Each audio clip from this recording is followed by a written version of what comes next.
All right, what happened today? I ran very fast with my baby sister. I just didn't want to be killed. Okay. The boy you see here is 9-year-old Andrew Hawkin Smith. 1 hour before this footage was recorded, Andrew was living a happy life with a loving and supportive family. His parents were the owners of a local pawn shop in Danville, Kentucky, and had welcomed a new member of their family, little Naomi. Andrew was so happy to be a big brother and loved his baby sister more than anything in the world. But on September 20th, 2013, the family's life took a disturbing turn for the worse when the 9-year-old boy heard gunshots and screams. 911, where's your emergency? Come here quickly because I'm afraid. Please hurry. Okay, they're coming, okay? The year is 2013. In the quiet town of Danville, Kentucky, Andrew Hockensmith lives a happy life with his father, Michael, his mother, Angie, and his 13-month-old sister, Naomi. When Andrew's father first met his wife, Angie, it was love at first sight. Angie was a real nice young lady, and she was really his first love. They was just so happy together. The young couple shared a strong religious faith, and Michael worked as a part-time youth pastor in the area. They were both very active in their church and very well known in the community, but Andrew's father did not make enough to support the family as a youth pastor and needed another source of income. That's when a friend in the church community and another religious leader, Pastor Alan Keith, had an interesting proposition for Andrew's father, Michael Hockensmith. Mike and Angie both looked up to Alan, and Andrew, he looked up to Mr. Keith as an uncle.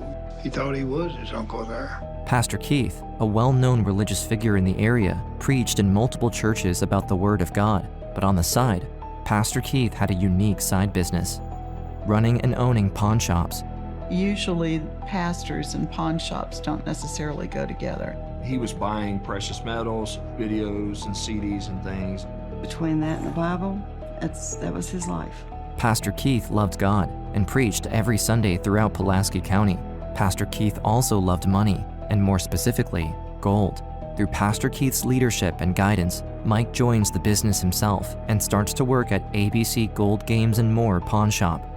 With the new business rolling and the arrival of baby Naomi, life is good for the Hockensmiths, who genuinely enjoy spending quality time together. Angie and Mike even make the decision to homeschool young Andrew so that the family can stay close even during the day. Now, each morning, Andrew, his parents, and baby Naomi all hang out in the family's pawn shop. The pawn shop, that was basically my home. We had all the knickknacks of a pawn shop, from like games to movies to all sorts of junk. It was basically a playground. I absolutely loved it. It was simply amazing. But things take a disturbing turn for the worse on September 20th, 2013. At 9:17 a.m., a 911 dispatcher in Kentucky takes a call. On the other line, a young boy's quiet voice tells him about an ongoing robbery in Danville. 911, where's your emergency? Is a robber at a pawn shop? 9-year-old Andrew Hockensmith pleads with the operator for some help, and while the dispatcher tries to get as much information as possible, he hears something even more unsettling, a baby crying. Where's the robber? Where is he? He's right here, right now. The pair must try to remain silent, as any noise will easily alert their location to the robber still lurking in the shop. Come here quickly because I'm afraid. Please hurry. Okay, they're coming, okay? Right away, the 911 operator dispatches the patrol unit. While the terrified 9-year-old stays on the line, officers hurry to the scene, unaware of what they're about to face. Within only 6 minutes, officers arrive at the scene. Aware of the urgency of the situation, authorities attempt to open the front door of the store, but it's locked, so they break the glass and force their way in. As I made entry, all I was thinking about was, is the shooter still here? The first thing that I noticed was a huge smear of blood to my right in the lobby area of the store. I don't care how many times you've done it or seen it, there's nothing that truly prepares you for this. Their worst fears are confirmed when they discover 3 bodies lying on the floor. Not knowing if the killer is still inside, they quickly clear the scene, looking for the 9-year-old caller. Guided by the dispatcher, there's a sigh of relief when the officers find the 2 young children still hiding. Both of them are directly taken to the police station, terrified but physically unharmed. Back at the pawn shop, cops and detectives fill up the store, while a forensic scientist starts to examine the bodies. It's a difficult scene to analyze since the store is selling guns and ammunition, making it harder to identify what's a clue and what isn't. A first female body is lying near the register. A second one, a male victim, is on the other side of the counter. A trace of blood leads to the third victim, another male, in the back. One of the bodies had been moved to a location where if someone peered into the front door, they wouldn't be able to see that body. The victims had been shot multiple times, possibly after they were down. The only thing at that time that we could determine was that the spent casings appeared to be from a .22 caliber weapon.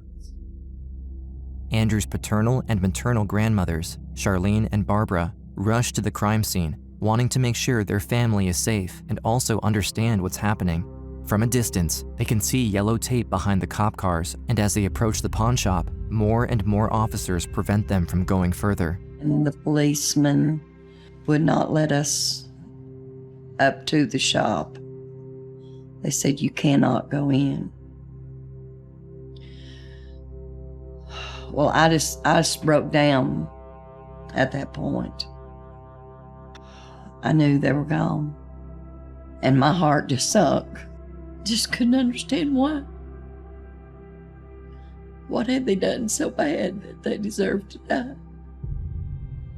Could not comprehend why anyone in their right mind would want to hurt either one of them.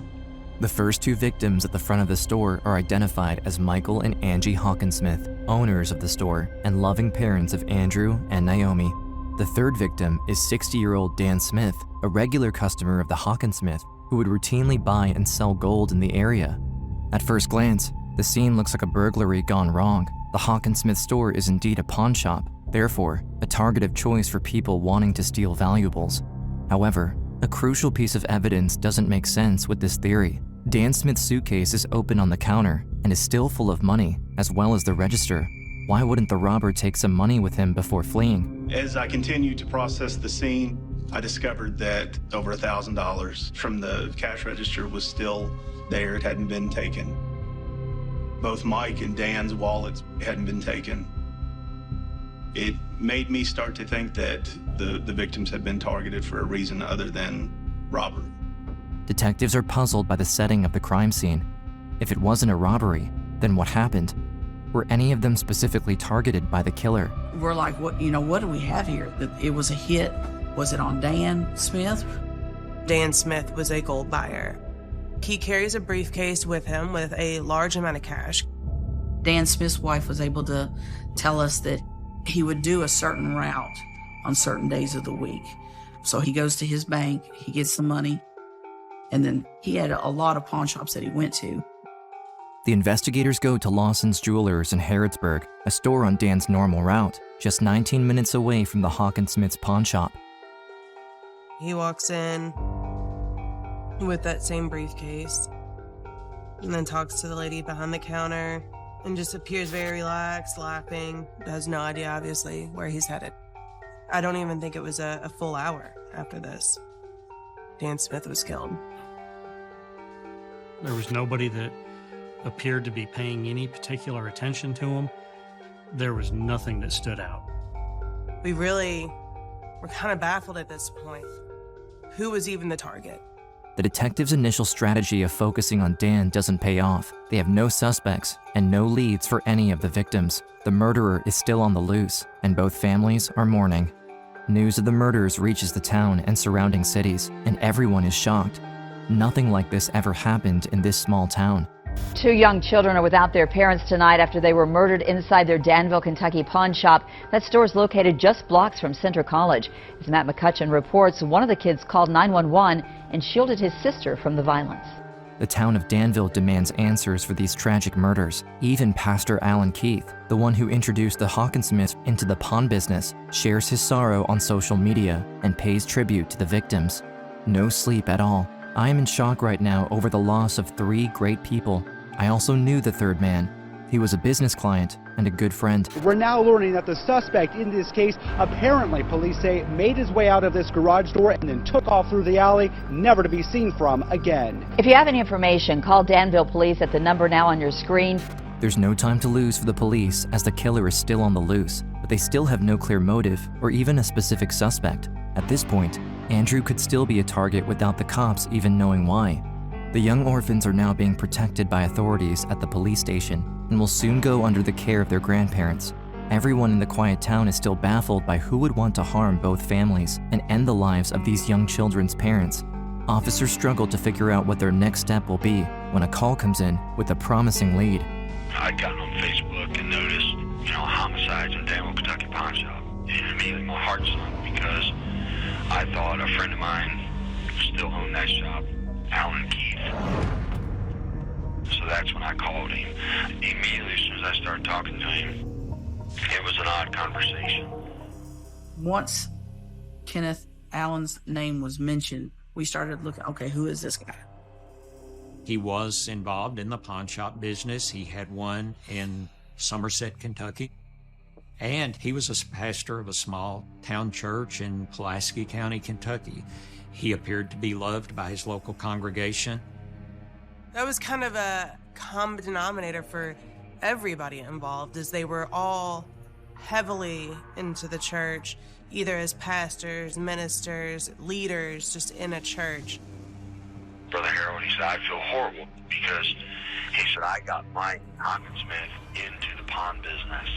The caller explains that one of his friends, Pastor Kenneth Allen Keith, had made suspicious comments about the case.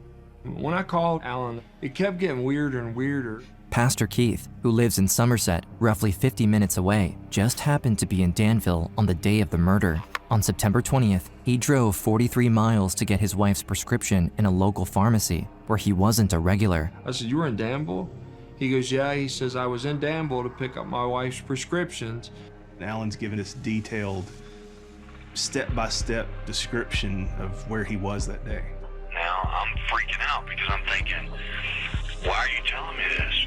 So pretty much, Michael and Angela were innocent bystanders. And then he said they weren't innocent. They cost me a lot of money. The investigators keep digging into his life and go through Pastor Keith's finances. They soon learn that he had once been a full owner of the pawn shop, but because of debt and poor finances, he was forced to give up ownership to Mike and Angie Hawkin Smith. Kenneth felt cheated. He felt that that pawn shop should have been his. And that Hawkin Smith basically stole it right out underneath his feet. The motive is finally revealing itself. But there's a problem. Around the time of the crime, Pastor Keith was supposedly buying medicines for his wife. If his alibi was confirmed and he was seen on the video cameras, he could be ruled out completely from being the murderer. I was in Danville, but I was at the pharmacy. I'm standing in the pharmacy while all this happened. We immediately dispatched investigators to retrieve the video from the pharmacy where he alleged that he had picked up the prescriptions for his wife. If he was in there during the time of the shooting, then he wouldn't have been a suspect. And then, cops see Pastor Alan Keith on the security cameras of the pharmacy at 9:24 a.m., which is only 8 minutes after the time of the murders. It would be impossible for him to be at 2 places at the same time. Therefore, this alibi could completely rule out their prime suspect and potentially derail the whole investigation. However, there's only one person the cops can really trust who can give more insight as to what happened that morning. 9-year-old Andrew, the young survivor who called 911 the day of the murders. If Andrew can provide any evidence that Pastor Keith was indeed at the pawn shop and not at the pharmacy at the time of the murders, the case could finally be solvable. What happened today earlier before you and I met? Yes. Anyways. And that reminds me of the dead people. September 20th starts like any other day. The Hawkin Smiths arrive at the shop and open it at 9 a.m. Andrew starts to play a game in a corner, while his parents prepare the business for the day ahead. Within a few minutes, a client enters. The gold man, Dan Smith, came in. While Andrew's dad talks to Dan, Angie rocks Naomi in her arms, near the register. Dan, the gold man, is a regular at his parents' shop. The interaction is normal, mundane, and Andrew's attention goes back to his own activity. In between studying sessions with his mom, the little boy has plenty of time to test out some of the new games sold in the store. Shortly after, this guy, he came in as well, and I was like, he's kind of weird looking.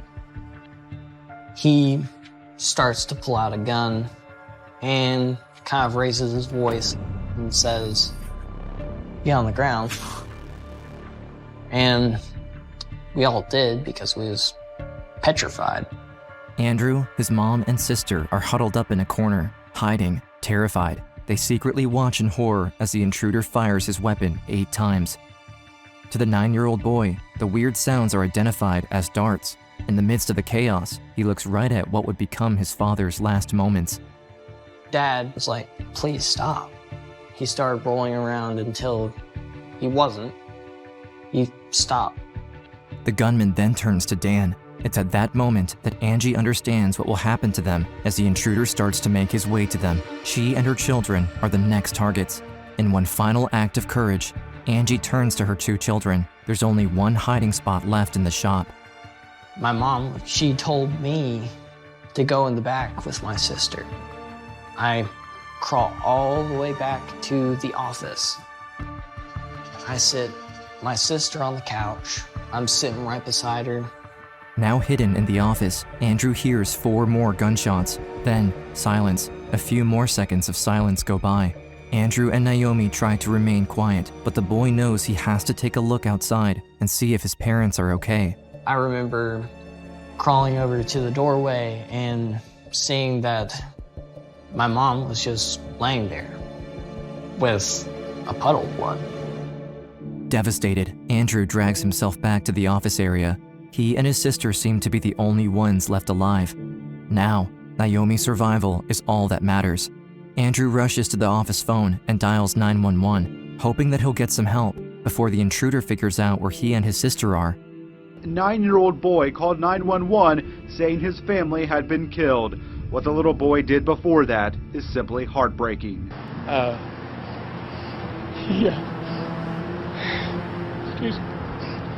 He grabbed his little sister up and he carried her in the office and he covered her with his body.